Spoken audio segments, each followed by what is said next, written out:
Hello and welcome. It is the completion of the 9th day of February 2020. My name is Derek and this is the Money Charts channel. Like we're always, all bets, trades of the like within each's own risk and their own reward. Looking at Bitcoin on the Coinbase exchange, and they're all pretty much priced the same. We got this low around 32, barely north of the Fibonacci mark that I mentioned, around 31. I think it was a hair above or hair below that, but below the 31.57 by at least $30. And then it comes up through all of these Fibonacci points from this high here of near 20K. Above the 23.6, above the 38.2, 61.8, 73, 76.1 minus 28. Oh man. One of those weekends, two sport added because of minor league football and pro hockey. As well, XFL, I was forced to watch the games this weekend because I'm trying to learn a new metagame. Their metagame, that is. Anyway, 23.6. Yeah, so 176.4, 1 minus 23.6. That's what this Fibonacci level is.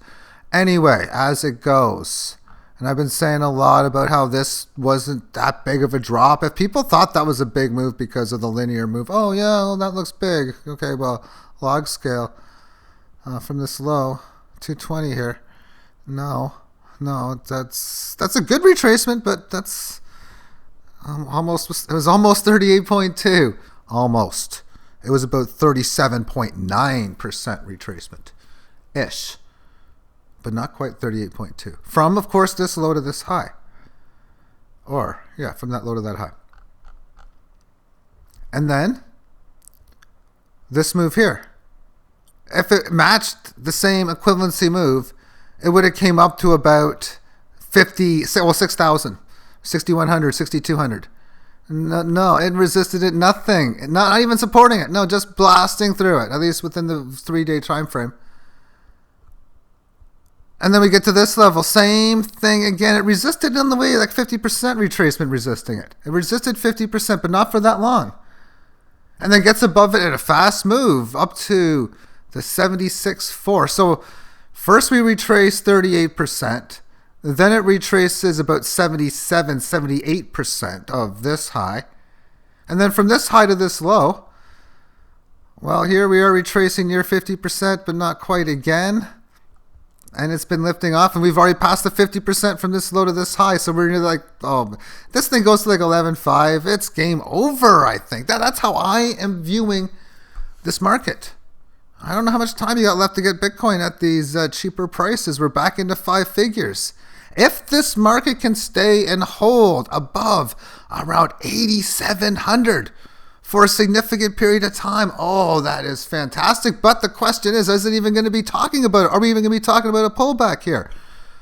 Okay, these markets can pierce extra, and it's done at least that, as it has crossed north of the 9,814 Fibonacci mark. Still haven't got to this previous high.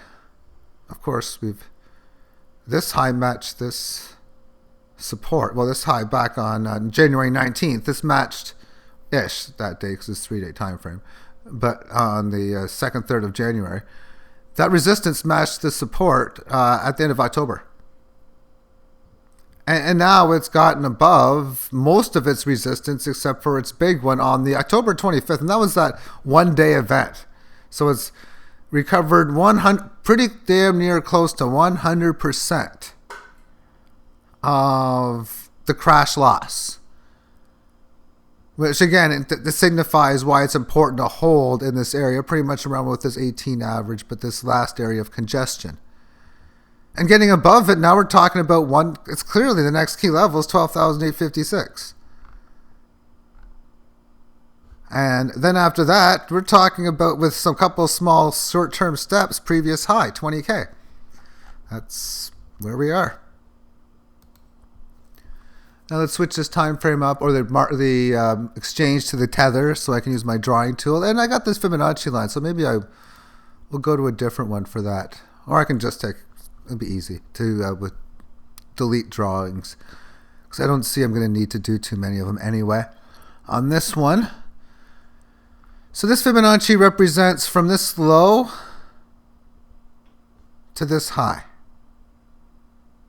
So therefore, for a move, for me to justify it as a failure, it needs to hold and stay above the upper Fibonacci of 61.8% and really clearly break above it. It's already lost its bearish momentum by getting by this breakout above at the end of January, getting above really clearly north of 9,000. But as long as it's in this range in here, it's in a complete neutral setting based on the price range that it has endured for that of about the last 9 months. And then getting it above it, you're in bullish territory. And that's when you're starting to talk about moving to the next key level of those previous highs of just within this range of 13,000. On the single hour term, since this thing has been breaking out about 5 days ago, it has been nothing more than higher highs, higher lows. Shorts are getting their asses kicked right now. Those getting long are seeing their portfolios going up, yada, yada. That's what happens in these markets. And on Binance, I love trading on Binance, but I have never traded on margin there, and I know people can make a killing. They can lose a fortune when you're talking about having short setups and seeing these things go up like 7, 8, 9% over a few days. And then you combine that with your margin. And this is Bitcoin. Of course, there could be other coins in which are going through even larger volatility. So this brings us to an interesting situation on the single term hourly time frame, which is why I'm going to change this exchange, because I do want to do some drawing on here. So which one would be good? Bitstamp should be fine, I suppose. Yeah, that'll do the trick. Okay, so we'll draw in first this is the big line. I guess a couple inches lower. Why this line? Well, it's a resistance here on this period. It's the resistance here again at 2300 hours. We resisted here. It has a failed breakout there, but only a delayed failed breakdown, if this counts as a breakdown, because it did successfully correct its down move via not escaping the 18. It tried to escape at the 7 o'clock, 8 o'clock hour on February 9th, which was this morning.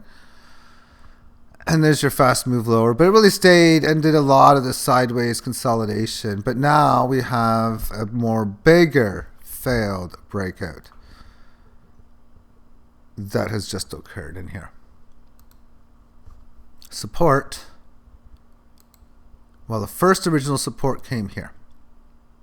Why would I want to change that line?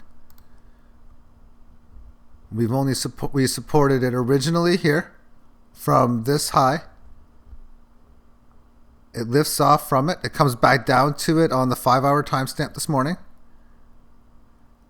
And then we come back up to the resistance level with a small attempt to break it, but not quite. Small failed breakout. Bigger fast move considering the size of this failed move, sort of. But as we have it, it does hold and stay above in the range and within the 18. But as it gets back to resistance again at 11 a.m., it does so keeping a downtrend. So the tests, 1, 2, 3, 4, gets up to the highs here, 5, gets up to the highs here, 6, almost pierced above right here, almost, but total right now it's in midst of that current support test. Now, the more often you test support and resistance, the more likely it is that you take it out. I'd like to think there's only two things that can happen if the price action comes down. And well, we could find support here, but either way, we're still in that level of anything of this nature. If the price comes in, it's probably going to be fast. It's going to be one of two things. It's going to be either that of somewhat of a reversal of trend, or filling some of this empty space, or retracement mode, or it's so typical if it's going to be a big move bullishly or bearishly of a move in the opposite direction. So if this thing is just going to go wacky, crazy, 10.5, 10.6, 10,800, 11,000 kind of deal within the day, it wouldn't surprise me if before we get those types of prices, that you get something in the area of like price comes down here, and then failed breakdown. Okay, failed breakout, then failed breakdown, yada, yada, yada. That wouldn't surprise me, but that's one of the two things. The second one, of course, reversal of trend. So if it comes down here, it's wild card if it's just going to keep going lower. Maybe we come back to where we came from and then it comes down again. But it really is one of those two things. And if it does break this, where are we going? Well, there's a couple levels to make it easy to calculate. One is, well, where do we come from? That's obviously noticeable. If you can see it, let me know, because it shouldn't be too hard. But don't let me know. It's a rhetorical question. 9,075 is this low. So I could put some Fibonacci high divided by low to the root of the key numbers. I have this Fibonacci calculator. If you search money charts, Fibonacci calculator, you should get instructions on how you can get this exact one. You would need to download Small Basic, which is a computer program software to run it. 9,080 we'll put in. And then this high, we've got what, 10,175. So for just this move over the last few days, 61.8, that's from low to high. So that would represent a 38.2% down move, 97.42. I mean, this bottom end of this line that I was drawing in just might be something. Okay, so that would be it. Did I get the high right? 10,200? Okay, let's change it now. And let's get the exact low too, just to get the better number. Okay, this will work. 90.75. It's not going to change it much though. Oh, that would.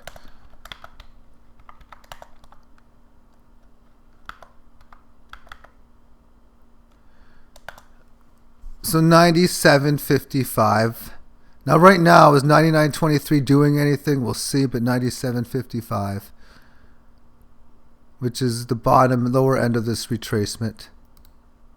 Didn't mean to do that. What did I push? Let's just go like this and that. So 99.23.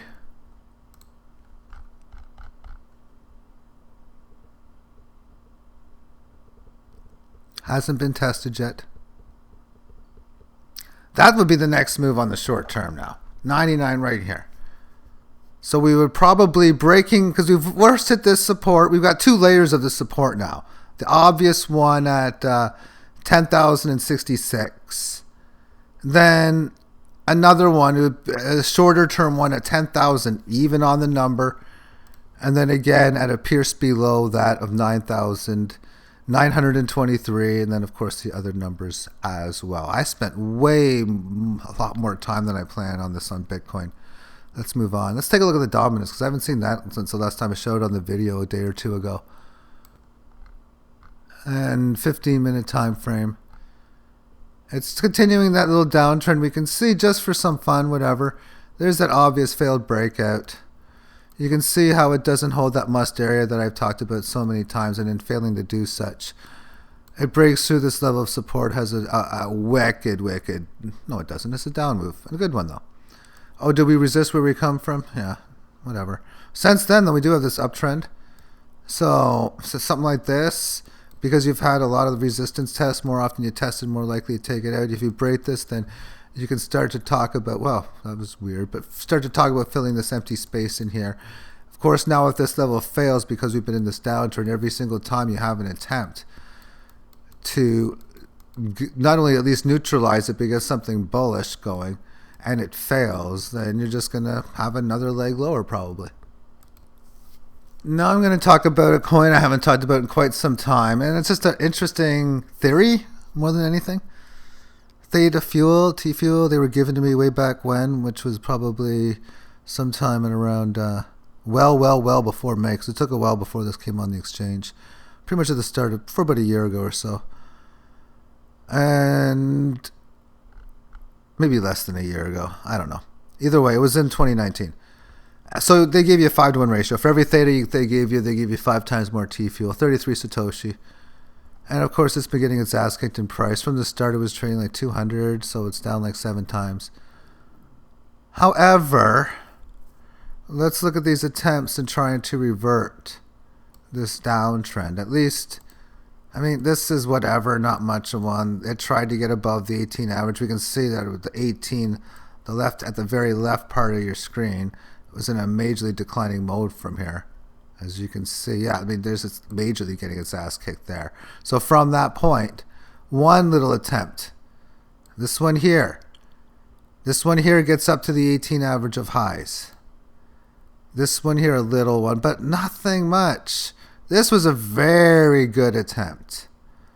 But that's it. And since then, the price, of course, has been in that of the downtrend here on the daily. But now we can see here another little bit of an attempt. The one thing I notice about this is this seems to almost be a pre-indicator to theta.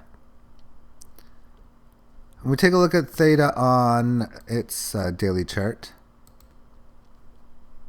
it's kind of stuck in this neutral range with like the Fibonacci lines in here just out of the sideways.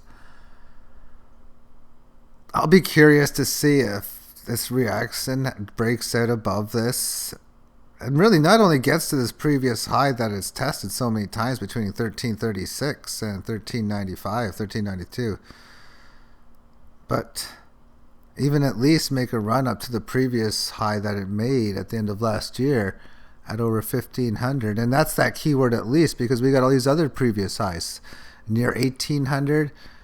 And then we got congestion here at 23, double congestion here, congestion there.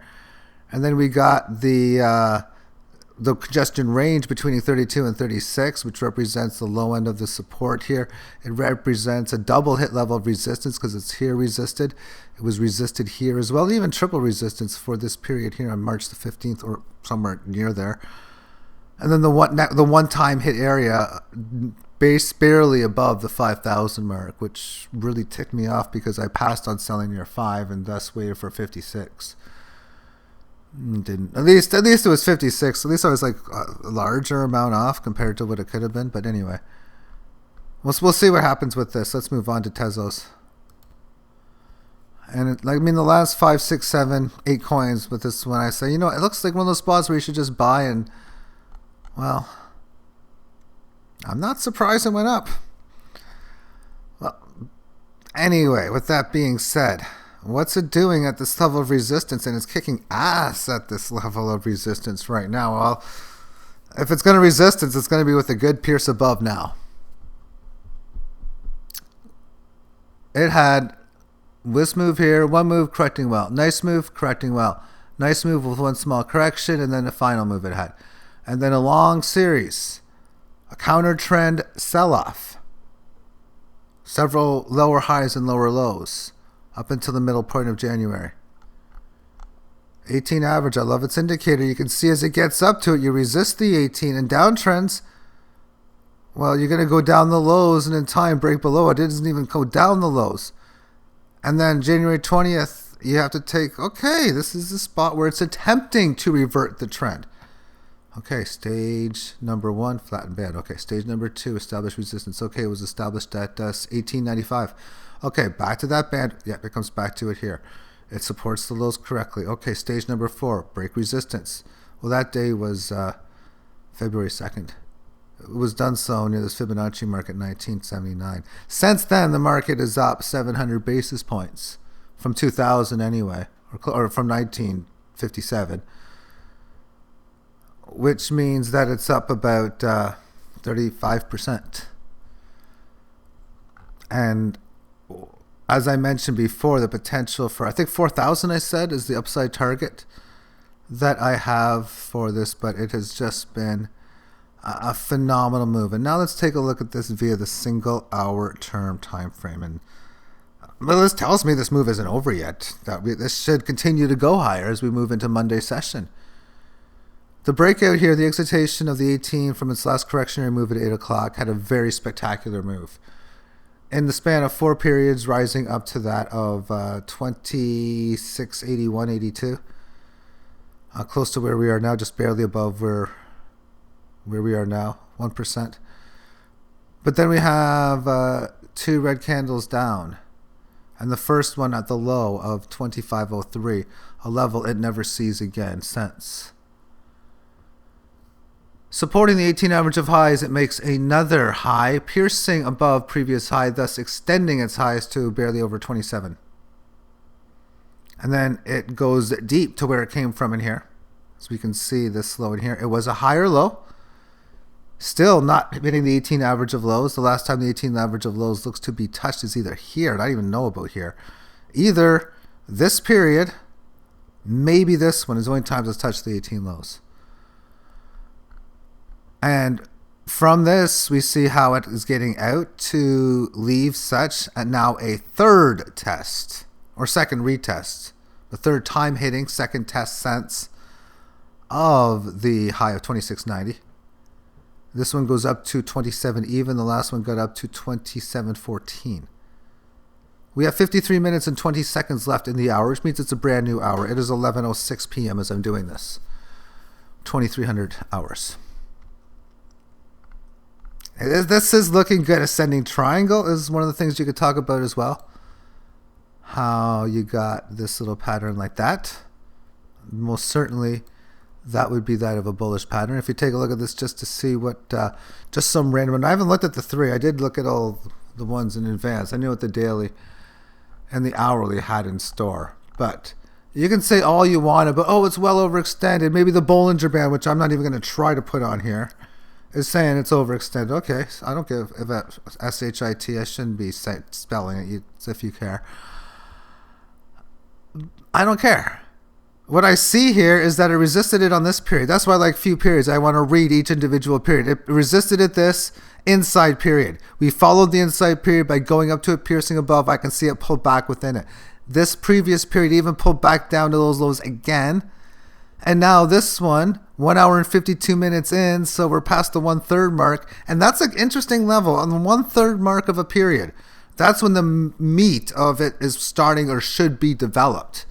Even though it's not 50%, more times than not, 65, 75% of the candle's actual volatility will come in that time, more times than not, I think anyway.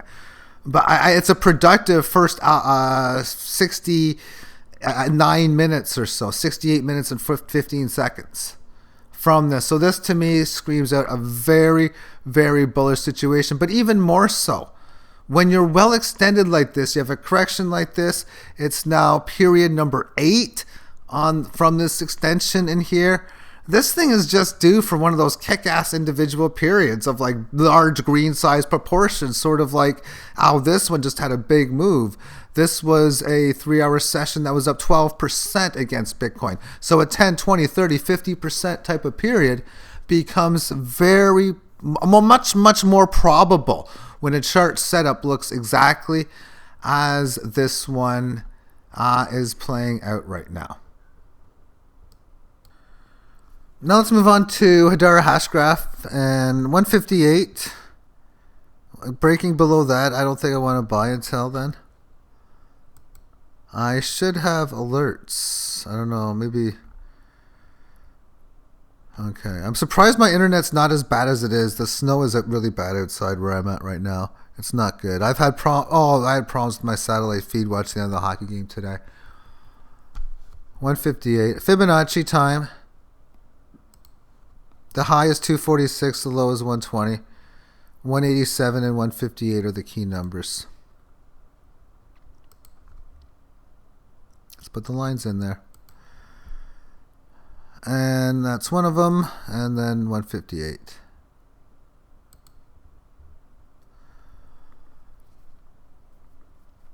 Therefore, the reason why is because if this thing is going to succeed, then it's got to correct somewhere. If it corrects here, because I did selling on the way top. I have not bought any H bar since it went down because it's not down enough. I ratio trade this against about almost a half dozen or a shorter. There's a baker's dozen's 13, a word for 5. It's 5 or 6 different other coins. So I'm trying to think of a fancy name, I suppose. But I don't want to buy it here. So if it happens to go up, I'm not going to sell unless it breaks resistance, pending, of course, some other coin going down. That's the only way I can do it. If this goes down to here, then I can start buying back what I sold in the high 200s against these other coins. And whatever my last sale figure against those. That's what I'm going to do.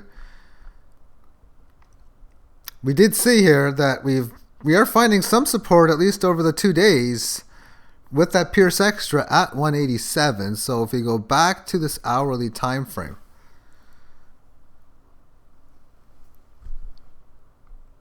and I don't like sometimes it's this slow to load, but it is what it is. This is the entire move from here. So it goes up pretty much straight up with only the small correction here, and even a smaller one here as well too. Up to this high and twice hit at 200, a little north. Great time correction and an amazing move. This rally here, sideways, and this point there. This happened. One thing I always state is Fibonacci points just seem to happen, always meet up with previous levels. In here, most certainly. This one here, at least unless it loads the data, doesn't look like it because key level is... So this is, no, depending on where this high, this is taking way too long to load. Sometimes it's been worse than this, but again, weather conditions here are not great. You know what? No, this is odd. Usually, I would consider a key area to either be like 165 or definitely around 143, around 140s. But even still, and that might be another reason why maybe should wait till even 150 to buy, if it goes there. Part of me hopes it even doesn't, but either way, within it, we come down and we find support where we're supposed to. It's only luck that it did it, piercing extra as it did. But since that point, we've had no real attempt in reverting this back to an uptrend until, of course, that of 6 o'clock this morning. As the price rallied from about 180, it got up earlier today north of 200 to 207. We've now got a newly rising 18 on the hourly. So this is big, big, big. I mean, this is so obvious. This is so obvious. If Stage 1, band flatten out. Stage 2, establish resistance. 208 is where it established at. Stage 3, correctionary mode. It's now been in it for most of the day. It came back to correctionary phase at 10 o'clock this morning. It hasn't left it since. It had an opportunity at 1500 hours all the way to 1800 hours to escape the 18 lows. It didn't do it. Right now, we're seeing it resist the 18 average of highs but not support the lows. So the 18 average of highs is flat. The 18 average of lows is rising. Okay, it's got to break it at some point. If it gets out above this high at 200, now we're starting to talk about retesting 206 and getting close to possibly breaking the trend, but it's got to get above established resistance. Clearly, that would be like 212-ish or so. And then when you're talking about that, then you're talking about retesting the previous high of 244, retesting that. Well, we'll get to that soon, the daily again. But if this fails in here, and we see this 18 average of lows, but more importantly, weakness at 187 in this area here, and you start to see weakness at this point, then it almost is like it's almost as certain buying a ticket that this is going to go to 158 as it would be if you bought a plane ticket to go to like Houston, Texas. And it probably will take you to Houston, Texas, just like this will take you below 158. But we got to see weakness amongst that level. As this goes on the daily chart, it's just, again, obvious textbook stuff. Stage 1, established resistance 245. Well, stage 1, band flattening out in here. Now, if you count this as established resistance, then you count it bullishly. We'll see how we go moving forward, but that's a weak rally as far as I'm concerned because it barely got above the 18 highs. I talk about not too big, not too small, just right. Well, that is damn sure too small of a move. This one here, given how big of a down move this is from these highs, that most certainly is not too big. But it's not too small. It gets clearly above the 18, 2 extended days after the clear breakout February 3rd. So established resistance 246. Stage 2, that is. Stage 3, come back to the band. That happened on the session on Saturday. And of course, it did so at the Fibonacci. So if we can start to see this clearly exitation, leaving the 18, 213, 214, as we mentioned on the hourly, is probably going to go up here. But if it breaks this, now we can put this in a bull market and start to talk about filling retracement mode from the high of 500. And who knows how much higher it's able to break above that, because when these things can go, there's been 20, 40, 100, 400x moves against Bitcoin, especially with these coins that are so like ranked like 100th or whatever it is, right? These lower ranked coins, they have the potential for monstrously large moves. That's why risk reward management. The stakes I put in this compared to coins like Tezos and Theta and Bitcoin and Litecoin and all the other ones, Bitcoin Cash, Dash, not as much. So with that being said, I guess right in here, the 156, that's the must hold area. But with that being said, I'm going to say 145 to 140 is the must hold. Let's go into Ripple next. Something I haven't talked about too much recently. It's at an important situation. Big time. It's important. After all, there was 2 layers of resistance that was played at the end of last year and into this year. One near 27 and low mid-change. Oh, mid-change, we'll say. And then again at 29.60, we'll say. Or 58. Just because that's just where I put the line in. Both numbers are the same in this case. Either way, as this market was going down in here, doing all of this stuff, made some matching and lower lows, because it's been in the downtrend from the highs near Halloween last year, making several lower highs since then. And even this high was a lower high, but not this one. That's a higher high. But after it got above this, it went to exactly where you'd expect it to, previous high. Now what's happened since the high? Well, this is big. It came down to where it came from. It did so on this day. And then it rallied back higher. Because we can see just by looking at this one February 6th day that at some point throughout the session it got down to 27 2/3. But it closed at pretty much where it opened at, a little south of 2,900. It's still a gain of about 5% move from that low. But it rejected that move. And then, of course, it even resisted that Fibonacci point that day as well at some point, at least once. And then the next day, it goes down a bit, but an inside day. And then it breaks through this support right to this Fib point. But we rally at least not only to 28 to close, but it got up the next day to 28.59, and it's been declining ever since more. That doesn't tell me, oh no, this is a failed break. Not yet, but you're down to that must hold area if this breaks. Because yes, we came back to where we came from on this resistance, but not deep to where we came from, which would represent somewhere around here. A little pierce below that 18 average of right lows, somewhere around 26.60. Basically a 61.8% move from here to here, and even piercing below that.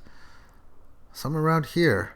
Looks like that might be where it's heading down towards. But then you're like, okay, what does and I haven't looked at this, the hourly term time frame. What does the shorter term say that is going to happen to clarify? Is there anything to give us a good reason to why it's going to happen? And yeah, there's good reason. It should happen soon. This is a very bearish setup. Here's why. From this time it last hit support February 7th, which would have been Saturday night. Yep, Saturday night, end of the night. It had a very sharp rally. We can see up to this point in here, which it hasn't seen since. Then the sell-off occurs. So the must-hold area is roughly around, so from this low to low, we're 61.8, pretty much where this area here, 27 change around here. So yeah, it fails below there. Yeah, there's one more area left in here, and it has another great rally for this failed breakout. But it doesn't hold. It doesn't support this 18 low as well at all. And this candle here was a very big indication that things might not be looking so good. Price action, of course, since this point now down only 23 basis points, but still lower. Goes down. However, Save the day. We have a rally. If we find the higher low to this low and break resistance, this is a failed breakout. That happened at 5 p.m. Eastern time today. Look at now, period. We are on period number 5. Near the halfway point of it. It's a 11:22 long video. Whatever. Period at number 5. Man, this looks terrible. And just to show you how bad it looks, let's take a look at what the invert of this looks like. Oh, do we see it like it's going to break the 18 average of highs? Probably, although the candles don't look as good.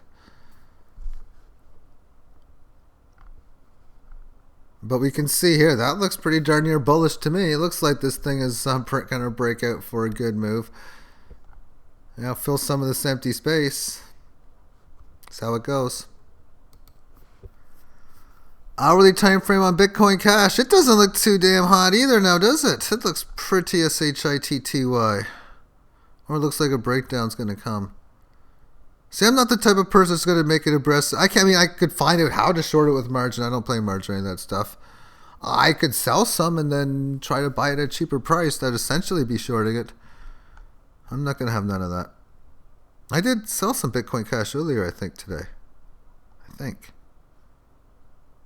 Anyway, did I? No. Did I buy Bitcoin Cash? I can't remember what I did. It's been one of those weekends because my notes that I have, it's been all fantasy. XFL number 2. I've watched about 30 XFL games in my career, so I just got a whole bunch of different notes that I wrote to try to give myself the best edge that I possibly could. And all day long, it was like, 17. And by the way, one of those numbers was wrong. One was 18, I think. I got my notebook. Whatever, it's in the other room. I don't got it on me. So I had to write the numbers down for what it was. But all game long, for the 4th time, I'm like, 17 caught it. It was Horn or someone like that. Just fantasy sports. But I was forced to watch the games because I'm trying to figure out the new meta. And I didn't enjoy it. Actually, today's games were more enjoyable to watch than yesterday's. But yeah, pretty interestingly, I didn't see a single double pass. That was a new rule. I watched 85% of the game coverage, 75. Oh, it was just awful. But anyway, I burnt out from too much sports betting. But I enjoy sports betting and betting, period. And now the question is, would you want to bet for this to go down? After all, we come up to this high. We've had several resistance tests, and now since it broke down here at 2,200 hours yesterday, it's been all rallies have just been failing. And if we draw some support at this key level here, we can see how we've been resisting this prior level of support. You start to see this breaking down at the 437, 435 handle. Watch out, that thing's not going to be looking too good. We're going to fill some empty space. We're going to 422, 421 at least like that. And if it goes to 420, you might have to 420 it yourself if you're margining it, because you might be losing or making a lot depending on which side of that trade you're on. With extreme margin. Daily time frame, different story. Yeah, I know I only got so much data, but you know what? I don't need the previous data. I know before that 50 handle. I talked about that 50 handle way back when, so I think we're heading there with it. I think this 18 lows will succeed. If it goes down, maybe we do go to 418, 420, and that's where we do find support. It appears below at 416, 416. Hey, that's Toronto. At least if you know area codes, it is. Anyway, that's that area where we came from. 395, deeper into it. And then when you're looking at markets like this, so maybe I will put in the better one, or the longer one with more data. You know what? It would be, instead of typing this all the time, let's do this. Let's put this in here.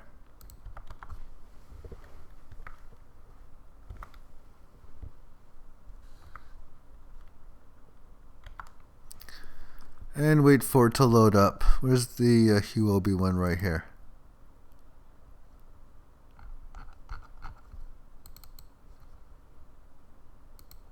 There we go.